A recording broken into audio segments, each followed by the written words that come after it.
Chelsea fans, welcome back to Talking Chelsea. Welcome back to your Chelsea news. It's deadline day and the reports are wild. We have all the latest on Nicolas Jackson, from his Bayern Munich move falling through last night to now being back on. Newcastle selling Isak and now being interested in Jackson before the window shuts. Marc Guiu has been recalled from Sunderland and he will be playing for Chelsea. And we're going to be reporting on every other Chelsea player linked with a move away. Now, of course, I'll be giving my own thoughts and opinions on everything that's been reported. But more importantly, I want to know what you guys think down below in the comments. And before we get into the video, make sure you leave a like and subscribe if you are a Chelsea fan who enjoys Chelsea content. We're on the road to 10k before the end of 2025. Kicking things off, Fabrizio Romano has reported an exclusive that Fulham revive Raheem Sterling talks and continue also for Kevin, no agreement with the player, and Samu Chukwueze. I think that's how you pronounce his name. Apologies if I get that wrong. Sterling, option considered by Fulham today. Now, this would be a very good deadline day deal if Sterling does go on loan to Fulham. These are talks that have happened previous weeks, and Fulham were interested in spending around £20 million. Chelsea were even thinking about paying the wages up front, so it was basically, no one makes any money, but Fulham get their player. They don't have to pay the wages for Sterling. We get him off our books. And then talks kind of fizzled out, faded away. And nothing's really been said about Sterling in the last few days, other than the fact that Chelsea is still looking to offload him. So I feel like Chelsea allowing Fulham to take Raheem Sterling, if they can take him on a permanent and we do the whole amortization of his wages where we pay it up front, so it's basically a net zero, I'll be happy with that because he's off the books officially. If it's a loan move, I feel like it has to be a loan with an obligation to buy, because otherwise we're going in circles with Sterling. He's just running down his contract and Chelsea are paying extortionate wages for Raheem Sterling for another couple of years. He's on 300 grand a week. No club's going to come in and be like, oh, we want to pay that as well. That's fine. We'll give him an extra few years on his contract, other than potentially Saudi. I don't think Sterling would want to go to Saudi. At this point, I don't think he has much of a choice in terms of he wants to play football. He had his loan move at Arsenal. It didn't really go particularly well. Obviously, he's going to be happy collecting his paycheck. From the reports from internally saying he has been very professional, training with the bomb squad, and he just wants to play football. So I respect it in that sense. But with deadline day happening, as of time of recording, it looks like Fulham will be going in for Raheem Sterling. We don't know whether it's going to be a loan or a permanent buy. I'm hoping either or. If it's a loan with an obligation, I'd be happy with that. And if it's a permanent, cool. But I'd love to know your thoughts and opinions down below. Where do you think Raheem Sterling is going to end up by the end of the window? Bobby Vincent has reported Chelsea's plan is for Ben Chilwell to move to Strasbourg on a permanent deal. Now, there's been talks of this in the last few days, and I honestly feel like it's probably the best move for Ben Chilwell. Yes, Chelsea are basically selling to themselves, but that means it goes on Strasbourg's books rather than Chelsea's, which kind of helps us out. I don't know whether he would have to renegotiate wages because it is club to club. I assume that he would. It'd be a brand new deal at Strasbourg for them specifically, but it might be a way where Ben Chilwell can go play football regularly. I think he'd be a very good addition to Strasbourg, an experienced player that's won a lot. Very good left back that just isn't a favourite at Chelsea, whether it's Maresca, whether it's the playing style, whether there's some breakdown of relationships behind the scenes, we don't really know. But he is, again, massive on that wage structure in terms of like 250,000 a week. It's a lot of money. Chelsea will be looking to offload him for a while. He had a successful loan spell at Crystal Palace, goes and wins the FA Cup. And hey, I respect Chilwell for his professionalism and the way that he's been training, not kicking up a fuss and just basically doing what he's told. Like, okay, cool, I'll go Palace, I'll play there, enjoy some football, get some game time, go win a trophy. Now what? So I think Strasbourg is kind of like a get-out-of-jail-free card for Chelsea at times, which we're very lucky to have, really, and it's something that we can utilise. As much as rival fans hate the fact that we can do that, but hey, game's the game. It would be awesome. I mean, Torino were interested, and I believe there was I think it might have been Roma. It would have been very interesting to see if a permanent deal could have been made with those guys as well, rather than being to Strasbourg, which is basically to ourselves. However, with deadline day being today and the window very, very close to closing, we need a solution, and I feel like this could be the perfect solution for both parties, because I think Chilwell will do very well over in the French league, and I think it'll be a very good addition for Strasbourg. We basically strip them of all their assets, so it would be quite nice to give them a player back who's still got years left into play, can play at a very high standard and really boost the team. I think Chilwell would probably accept that offer as well. It's a new league. He is getting a little bit older. He's still got bags of ability, but I think he'll probably accept a lower wages as well, and he can go play football regularly. I think he walks into that team at left back. Could be wrong, but that's kind of probably the impression and the feeling that he may have around this deal. But as of right now, that seems to be the pressing matter with Chilwell of going to Strasbourg rather than Roma or Torino, but things could change. Let me know your thoughts down below regarding Chilwell. Where do you think he ends up at the end of the window? Does he go to Strasbourg, which is kind of a get-out-of-jail-free card, Do we get a surprise move for Torino or Roma because they're also interested in Tyrique George? Multiple sources have reported an exclusive that Andrey Santos has rejected a move to Alcocer. I think I pronounced that right. Apologies if I haven't. They made an offer of 50 million euros to Chelsea, who consider him an important part of the team. The player's dream is to play in the next World Cup at 2026 with Brazil, and Ancelotti adores him. We've said this time and time again, and I'm glad that Chelsea dug the heels in. He is not for sale. He is an integral and important part of Chelsea's first team. He is playing very, very well with the minutes that he is getting. He is pushing for that starting position in that midfield for Chelsea right now. And I feel like this season is the season we really get to see what he's made of. He really steps up, performs across all platforms in terms of the campaigns that we're in. And I feel like he's going to be securing his World Cup spot. And if Ancelotti adores him, he's not going to be wanting him moving to Saudi football right now. And that's no disrespect to Saudi, because obviously Thomas Tuchel has considered players from England that are playing in Saudi. But it's kind of a move you make a little bit later in your career, secure the bag, generational wealth and all that. Andrey Santos is wanted by a lot of clubs in Europe. He's turned down Bayern. He's turned down a number of clubs that are interested, and Chelsea are like, no amount of money is going to pry Santos away from us because he is such an integral part of the project going forward, of the team right now. And I'm so happy and so glad, because honestly, what a baller he is. All of the minutes he's got, the South American grit, the pressing, the defensive side of it, the ball carrying, the little flair on the touches, the passing. He is so, so good, and he's only going to get better, which is frightening for rivals and exciting for Chelsea. So just a bit of an update. Again, it's a couple of sources. Edu17 Burgos doesn't seem to be too reliable, if I'm being honest. And I think it's Dioras. I'm sorry if I pronounced that wrong. Some of these names I'm not familiar with. But they've both reported it at different times, similar to today. So, hey, maybe there's a bit of legs to it, but obviously Chelsea have said no. Santos wants to stay and kick on for his World Cup 2026 place with Brazil. So, hey, I'm super happy about that. I don't think he's going anywhere. He is cemented in Chelsea's first team. And I want to know what you guys think regarding Santos. How well do you think he's going to kick on and do this season? Does he secure a first team spot in replacing Enzo over the course of the season? Will Maresca utilise him in different roles throughout the season? Which sort of campaign that we play in do you think he's going to thrive in the most? The Champions League, the FA Cup, the Premier League, even the League Cup? Where do you think he's going to be best utilised? Because me personally, in the opportunities and the minutes he's had so far, he has shone in that midfield and really showcased that he is pushing for that first team start. So I feel like him and Enzo have got a battle for that first team. Enzo hasn't started the season on the best foot. He's got a couple GA. He's had some moments, but his overall game hasn't been too great. I'm a big fan of Enzo. Not to be biased, I'm a big fan of him, but realistically, he could be doing a lot better so far. And, we have the international break so he can get that rest in. And hopefully we can pick up where we left off, from that win against Fulham. So let me know your thoughts down below regarding Andrey Santos. Fabrizio Romano has confirmed that Conrad Harder to RB Leipzig is a here we go done. 26 million euro fee. He's already in Germany to complete his medical. Now, I know this is a transfer away from Chelsea, but in yesterday's video, we were talking how Chelsea were in negotiations with Lisbon over Conrad Harder, and it looks like he will not be coming to Chelsea, which eliminates sort of the options. Obviously, we're going to speak about Marc Guiu and the current Nicolas Jackson situation a little bit later in the video, but I wanted to pop this in here as an update. It is no chance happening. He's going to Leipzig. Now, like I said in yesterday's video, I don't know too much about the guy other than he looks pretty technical on the ball. He looks like he's a natural finisher.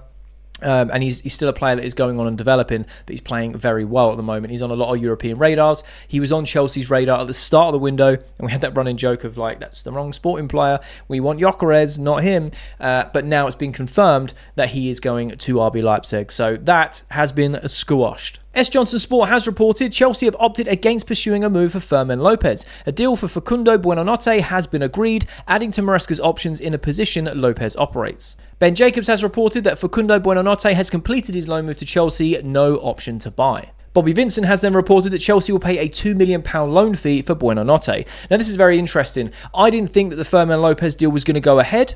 I felt like it's way too late. I felt like Lopez still wants to stay at Barcelona. Hansi Flick was like, look, I don't want to talk about it. It's his decision. We want to keep him. Barcelona were wanting silly money, like 70, 80 million pounds plus. Chelsea went in with a £35 million bid, which is very, very low. And it's almost like a bit of a panic buy, a bit of a fail-safe attempt with the whole Xavi Simons deal not going our way. Well, I mean, we never actually bid for that, but, with that falling through and him going to Spurs, it seemed like a bit of a backup. And as much as I think Fermin Lopez is a fantastic player and he would be a good addition to Chelsea's squad, it looks like we've gone the Buonanotte route, got him on loan, paid a £2 million loan fee. Maresca now has another option in that attacking midfield side. He can also play on the right-hand side as well, but mainly as a number 10. Gives us a bit of flexibility, and it's a loan. So there's no real pressure on the player. If he performs well, Chelsea may pursue him after. There's no buy option, but, Brighton have said if there are future offers, you can have first refusal in terms of matching that bid, which I think is very good. I don't really know much about Buonanotte, like we spoke about him a few times. Very interesting move, in my opinion. Going from Xavi Simons and not putting a bid in, and then having this talks with Fermin Lopez, who's clearly staying at Barcelona, and we've opted against it. Maybe that's one for the future windows, where we go back in January or maybe next summer and try and really put the pressure on and trying to sign him. I'm still a bit confused with that route. Again, great player, but I don't know. It just doesn't add up to me personally. I'd love to know your thoughts regarding that down below. And then obviously we've gone with Buonanotte. It's very interesting how Chelsea are pulling out these random sort of targets out of nowhere, where we've had such a public window and we've known who we've been linked with for a long time. The board come out and squash any links to any players we're not linked with, which I do respect. But Buonanotte came out of nowhere as well. And then we've also signed Enciso. He's gone to Strasbourg with a intention of coming to Chelsea next season. We've got the likes of Quenda coming in next year. It's very exciting. It's very interesting. But I want to know what you guys think about Buonanotte, because I don't really understand what type of game time he's going to get across the season. Yes, we're in a lot of competitions, and it does strengthen that 10 role. Obviously, we know there's a striker situation right now, which seems to kind of been resolved, which we'll speak about a little bit later in the video. But regarding Buonanotte playing in that attacking role, he's still a player that's going on and developing, right? We know that he's got a good skill set. He's quite a technically gifted player, good against low blocks, supposedly. He scored that banger against us. Oh, no, that was Enciso, sorry, not Buonanotte. However, Brighton refused to sell him with, right now with an option to buy. So they obviously see something in him. Chelsea love a Brighton player. And so far, we haven't got that wrong with Brighton players coming to Chelsea. So do we trust the process there? Even with the likes of Sanchez, he has massively improved in recent months. And we have to kind of give credit where it's due. But, Cucurella, Caicedo, etc., it seems to work out. So maybe there is something there for the future. But yeah, I feel like the whole Xavi Simons, Fermin Lopez now staying, Buonanotte being the option that we actually secure on loan, it just seems a bit of a mess, if I'm being honest. So I'd love to know your thoughts and opinions down below regarding this whole number 10 role, the rotation, and how Chelsea have gone from their targets. What are your thoughts on Buonanotte? Do you know much about him? Do you think he's going to get much game time? Is he going to be like a Carabao Cup, FA Cup style player where he gets minutes in those domestic cups? Is he going to be utilised in the Premier League? I know that Palmer is currently injured, but that's not going to be, hopefully, long term. Obviously, we've got João Pedro, who can play in a 10, play on the left, play as a 9. At the moment, confirmed as the only 9 that's recognised at Chelsea. And we've got other players that can play in that 10. Esteval can play on the right and in the 10 as well. So I'm very curious to know your thoughts regarding Buonanotte. What are your overall thoughts? Do you think this is a good signing? Do you think it's one for the future? Is he going to get a little game time? Let me know. Fabrizio Romano also reported breaking news. Tyrique George's move with AS Roma is currently off. No agreement with Chelsea at this stage. David Ornstein has just reported an exclusive. Fulham strike an agreement with Chelsea to sign Tyrique George. Deal for the 19-year-old winger worth £22 million package plus a sell-on clause. Personal terms in place on a 5-year contract for England Youth International. Permission given Chelsea to do a Fulham medical. This is huge for Tyrique George. He has been linked with Roma. He was linked with RB Leipzig. Roma said that they were going to invest heavily in Tyrique George. Looks like they pulled out of that. There was also talks this morning that that deal was off. They weren't even having talks anymore, so maybe they weren't willing to pay the price that Chelsea were asking for. Chelsea were asking for around £20 million, which is a similar price to what we let Broja go for earlier in the window. Some may say that that's a bit of a lowball offer. I think that's a very good fee for Tyrique George to go for. He is very young. We know how good he is. It's sad that he's going to be leaving Chelsea. I wish him all the best. I genuinely do. He's going to thrive in that Fulham team. He really is. We saw how dangerous Fulham can be, how well organised they are, how compact they are, how fluid they are hitting on the counter in the transition. He is going to be a fantastic signing for Fulham. £22 million plus a sell-on clause. That's very, very good business for Chelsea. That now takes us well into the positives in terms of net spend for this summer window, which is wild for Chelsea. But I just want to say congratulations to Tyrique. It was very obvious that him and the club had decided to part ways this summer. Tyrique George even come out and said, look, I know I'm going to get limited game time this season with the likes of Garnacho being linked and now signing. Obviously, we were linked to Xavi Simons at the time. We've got Jamie Gittins that's been brought in. He was very self-aware and made the conscious decision, professional decision for himself that, thank you for everything. I want to go. I want to go spread my wings and go play regular football somewhere else. There was a lot of you guys let me know in the comments that you would rather keep him rather than get Garnacho. Obviously, that hasn't gone through now. And I understand it. We like Tyrique George and how good he is. And, last season, He played a lot of football. We kind of sort of shown glimpses of how good he can be. There's still a couple of you who are saying he wasn't that good and he still needs to go develop. I hear it. I hear it from both sides. I think, you know, he was 18 years old last year. I mean, he was fresh and new onto the scene, and you could see he was still developing, a bit rough around the edges, but he offered a lot. He scored that very vital goal against Fulham, funnily enough, last season to keep top four alive. He played a vital part in the Europa Conference League as well, you know, grabbing some assists. I don't think he scored in the Europa League, Conference League. It was one of them. I know it was the Prem for 100% against Fulham.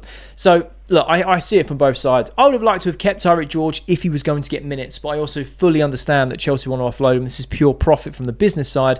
But if the player wants to move, the player gets to move 9 times out of 10 if it makes sense. And it does make sense for Tyrique George. You want to go to get game time? £22 million is a very good bit of business with the sell-on clause as well. We don't know what the percentage is as of yet because it's just been reported.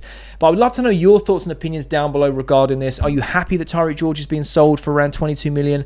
Do you feel sad that he's leaving? Would you rather have kept him here and given him the chance to thrive this season, even more development? Let me know your thoughts and opinions down below regarding Tyrique George. Late last night, Kieran Gill had reported that there is no indication from Sunderland on whether they would/wouldn't allow Marc Guiu to return to Chelsea, as there is no request for it yet. However, Matt Law reported just hours later, breaking news, Chelsea have reached an agreement to recall Marc Guiu from his Sunderland loan.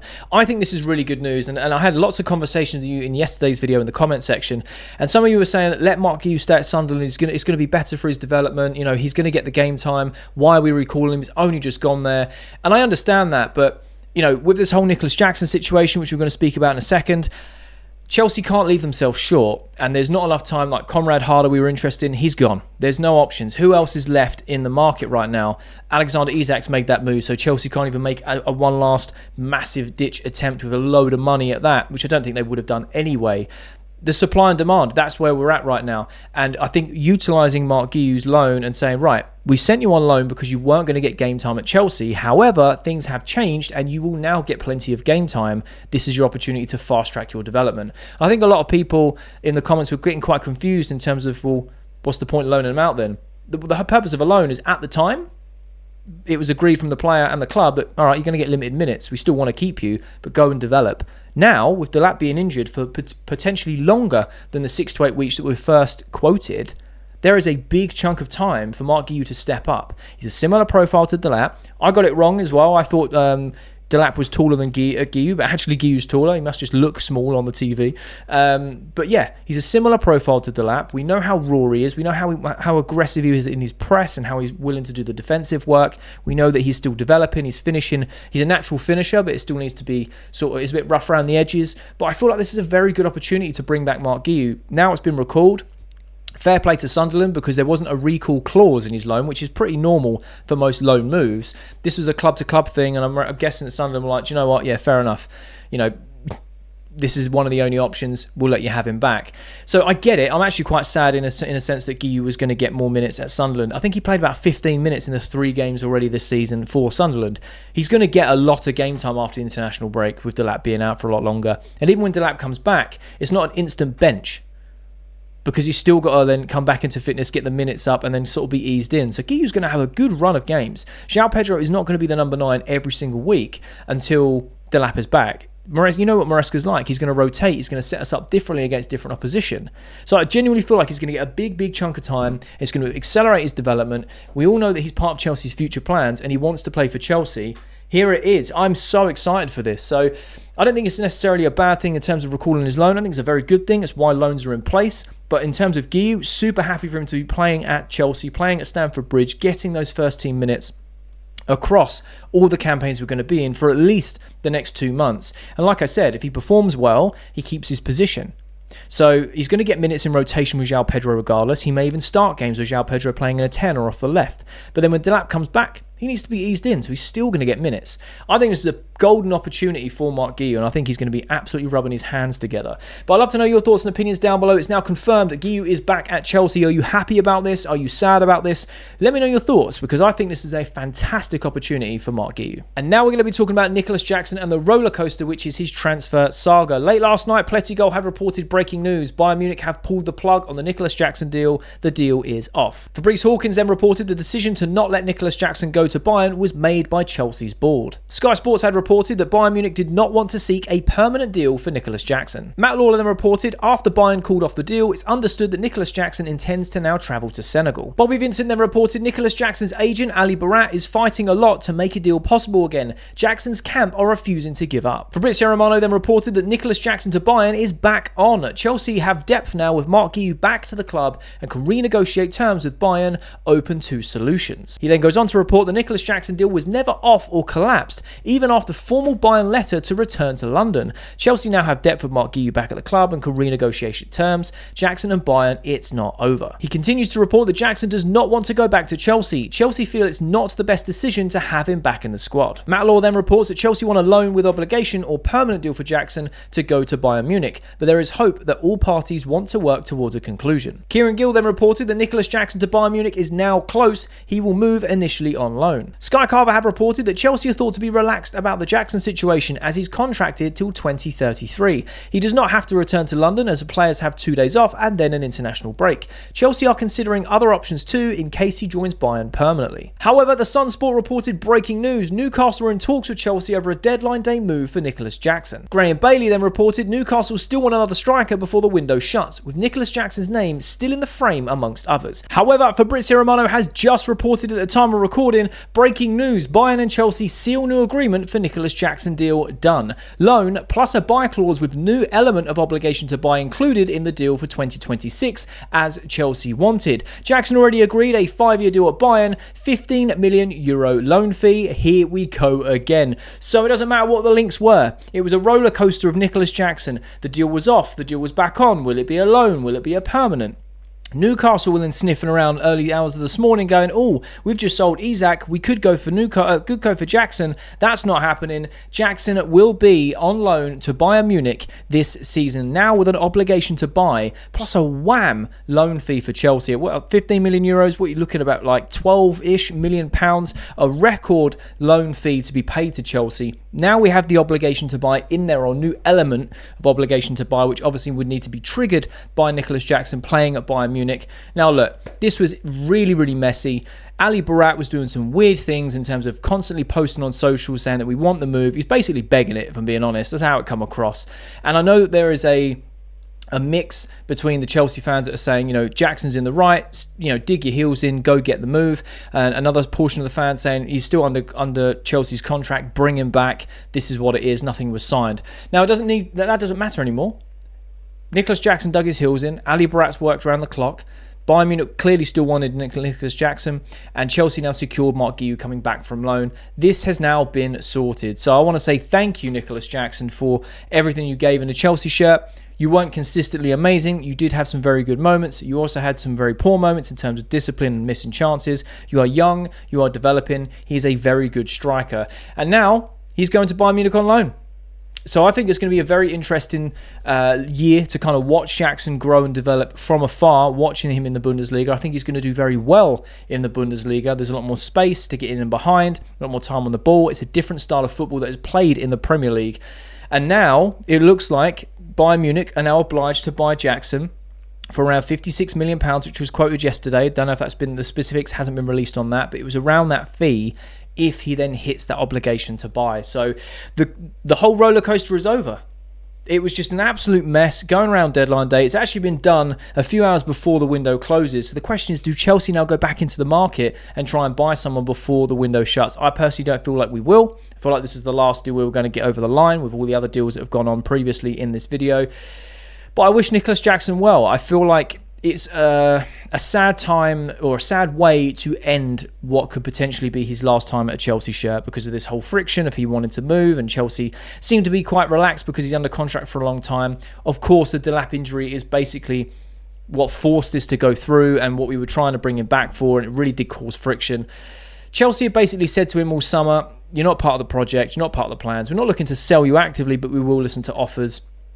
Enzo Maresca in press conferences said, look, the window's open. We'll see what happens. Anything can happen. You know, we need to find solutions for these players. You know, there was also this pressure from Chelsea briefing saying that Nicolas Jackson and Nkunku need to be offloaded for Xavi Simons and Garnacho to come in. Obviously, we know what happened with the Xavi Simons deal, etc. But that was always what was put out. And obviously, players look at social media all the time. Jackson knew he was on his way out. He was then exploring other options. You know, Chelsea were helping him find suitors. They said if he does say he wants to stay, not a problem. But, you know, until then, we'll help him find a suitor.